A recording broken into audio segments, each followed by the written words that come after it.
Brilliant. Hello everybody. I thought it would be really good for Louise to explain about the Lyrans. Who are the Lyrans? Lyrans. And why are you writing this story? Or is it their story? Tell us a little bit about it. All right. Okay, have one. My precious. The Lyrans. Who are they? Look, a lot of the information that came through me is not what is commonly found on the internet. How do I know this? Because in 2018, when the Lyran community that call themselves the Lyran narrators of time came to me, they set a few challenges for me to fill in and to complete before they would trust me with their information. And part of it was to listen to what they had to say without running off to the internet to find out what was going on. And was I really hearing what I was hearing? The Lyrans are a beautiful energetic being at this stage, but they're also very physical. They originated probably around the third or the fourth dimension, or the third or fourth realm of experience, as they call it, from Source. And they refer to us as 27th dimensional experience. So I thought it was 23rd. No, 27th, 23rd. Okay. So it's in the book anyway. So anyway, the Lyrans are beautiful creative beings, highly telepathic, highly energetic, connected. They are able to, there is a group that's able to live both beneath the water, in the water, as well as on top of the water. And there are other sort of Lyran families that live totally they're land bound. And they interact at certain levels. They've got ways and means of communication, of travel, of hierarchy in the families, but it's not a hierarchy as the boss and the president, and it's very much a equilateral community feeling. They set up for us the ground root, or the ground foundation for what we call the Galactic Federation now. Yes. There's a lot of information. Yeah. It's, when you ask me who are the Lyrans, it's a very broad question, and all I can say is that they are a group of people who are very, very connected to Earth, very connected to Gaia.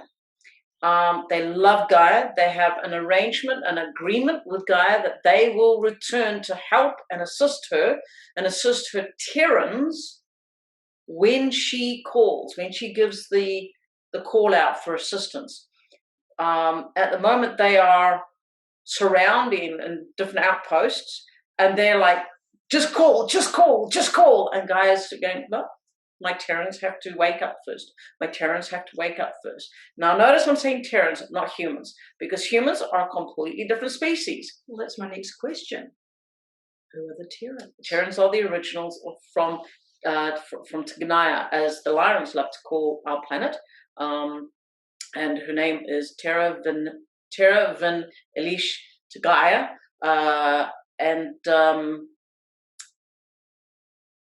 The Lyrans, when they first connected with her, connected to a planet that was as yet still going through its forming stages.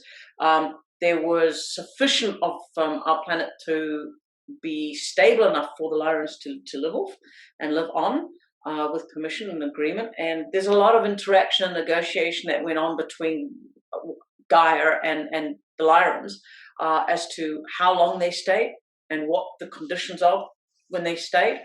The Lyrans are exposing, in the first book, they have an agreement to expose the agenda of what's happening around our planet. And as I say, this started to come through 2018. Printed off the second copy, or the second book. See, look how thick it is. Not long ago. Not long ago. So this is the second book, and it's the Anunnaki Influence. And again, it's coming to you from the Lyran perspective of how they observed the initial interaction of the Anunnaki onto our planet, how they interacted with the early Terrans, how they manipulated the Terrans, and how they hoodwinked them and then eventually overpowered them, and how since then everything has been diluted down to, basically Terran, then humus or humas, as they referred to us, which if you look at that word up, it actually just means dirt, undergrowth, decaying dirt. That's literally what they called us. And then now it's evolved to humans. So there's a lot of stuff that's going in and amongst that, and the experimentation, etc. Formless ones, Anunnaki, reptilians, Draco, a lot of stuff, a lot of information in there, relevant for today, relevant for what's going on here. So how did you bring this through? Did you just go and do some research and write it based on some thesis or research, or no? This is for the those who are viewing. How did you bring this through? How did I channeled it.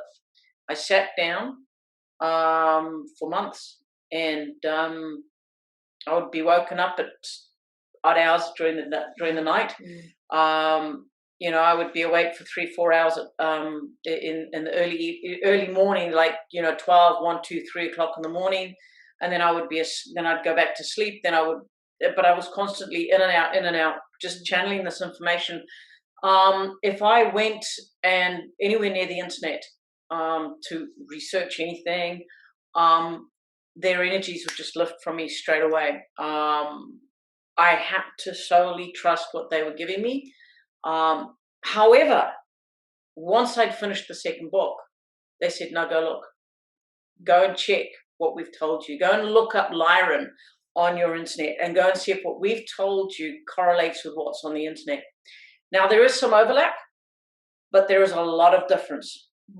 One of the main differences is the number of families, the royal families, that is supposedly on Lyra.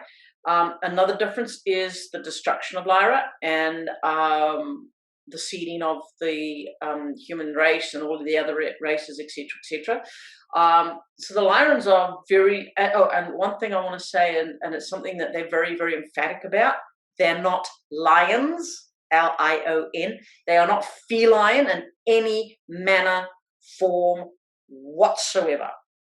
And they were very, very emphatic with that. And I was like, when I was first channeling the first book, I was like, yeah, okay, whatever, because I hadn't gone and searched and looked at what Lyrans were on the internet. And it was only afterwards I went, I get it now. So how do you feel when you're bringing this through and you're channeling the books and doing the automatic writing and all of that? How do you feel in yourself? Kind of like what I'm feeling now. I'm out of body. I'm in body. I don't feel... I feel drunk, like numb in the mouth area. It's like it's difficult to get the words out. My brain's going... but my mouth and all the rest of it is blah, blah, blah. And so it's easier for me, and it's more beneficial for them, for my mind and my mouth and my physical stuff to disconnect so they can actually just write through my fingers. Yeah. Okay. So, without giving too much away, what do you think the essence of the message is? I know these are a set. Book 1 and Book 2 are a set, and Book 3 is coming. Yeah. I can sense there's going to be some quiet nights of... You're going to have some light, undisturbed sleep. Yeah. So what do you think the essence of the message is thus far for humanity? Well, basically, the Lyrans underwent a huge traumatic experience after years and epochs of peace. Of having disruption, having their evolvement and evolution of life coming together and finding the balance of their own society, and then having epochs of peace, and then all of a sudden that peace being totally destroyed by an outside influence. But it seemed as if it was coming from an internal point of reference. And that again is it was very subtle and very almost devious the way that it was done. And so what they're doing is they're saying, this is our story, this is what happened to us. And the reason we're exposing the agenda is because we see what's happening on planet Earth, which we love. We have such a heart connection to, and we feel that it is time that you see the truth of what is going on around you. This is not to say that there aren't other entities and groupings out there that have not been bringing information through. This is from the Lyran perspective, who have had a very similar, if not identical, experience of destruction and dissemination of their species as we are experiencing as humans. Very good. Okay, now book 3's in the pipeline, but if you want to get book 1 and 2, then I think you'll have to go to our website, it is cosmic.com, and if you do, you can get your own until they run out, and then they're just going to be on maybe Amazon or somewhere else.